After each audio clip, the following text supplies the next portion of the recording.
So, it is my pleasure to announce Firefighter of the Year this year. Boy, does he stand out. Well, what did I say? Andy Modlin, Firefighter of the Year. Yeah.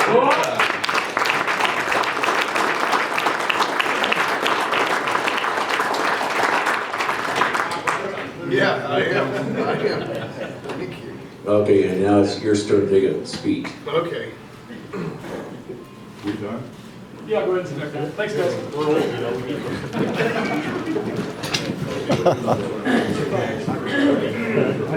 Well, I definitely didn't see that coming. I was been involved with these guys and picking out the roster, and again, I guess they got one over on me on this one because I thought I knew what was going on, but I didn't. You know, I really appreciate it. You know, we've definitely put a lot of time in. It's been, you know, knock on wood, it's been a fairly quiet season. You know, hopefully it stays that way.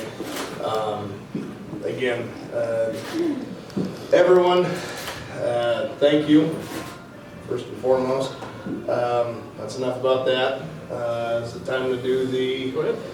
So we have our annual, you know, we go through and we reflect on all the fires and the training that we've done, and we try to come up with some sort of story about someone that really stuck out, or, you know, something that we thought was really funny.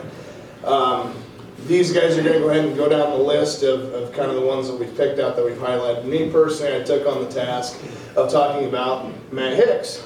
Everyone who's on the fire department knows that me and him sometimes just don't get along. We don't agree on certain things, and we're very verbal.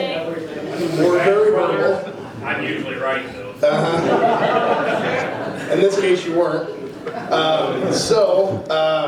Long story short, we do our annual tour of Tyson facility, again, to kind of get an understanding of the facility and what was to happen if they did have a fire. So again, we walk through everything and discuss, you know, what happens in this area versus what happens in this area and how do we attack that.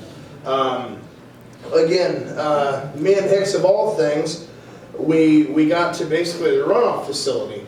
And where I'm going with this is the argument started on the proper terminology for, poo water.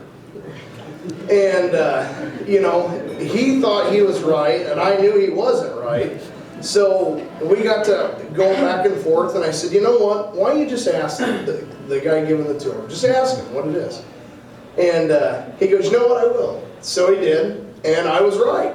And the point of the story was, he came up and he goes, you know what, Andy, you were right. And I about fell over and had a stroke, because I've never, ever heard that since we were in 3rd grade. I've never heard that. So again, I just thought that needed to be brought up, and again, Hicks was wrong and can be wrong and will be wrong. So,